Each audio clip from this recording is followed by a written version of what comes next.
Salam, YouTube, Instagram və TikTok hesablarımı takip edib videonu bəyənməyi unutmayın. Kompleks ədədin modulunu tapırıq. Gəlin əvvəlcə surətdəki kompleks ədədin modulunu tapaq.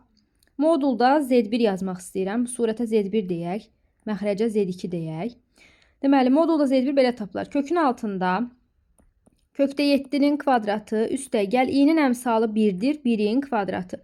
Kökdə 7-nin kvadratı 7 eləyir. 7 üstə 1 gəlirəm, kökdə 8 olacaq. Gəlin indi Z2-nin modulunu tapaq. Bərabərdir kökün altında. Kökdə 3-ün kvadratı üstə gəl yenə 1-in kvadratı. i-nin əmsalı 1-dir. Kökdə 3-ün kvadratı 3 edir. 3-ün də üstünə 1 gələndə 4. Kökdə 4-dən də 2 çıxacaq. İndi bunları bir-birinə bölürük. Kökdə 8 bölünsün 2.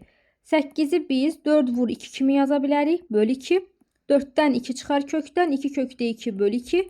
2'lər gedər. Düzgün cavab kökdə 2 olacaq.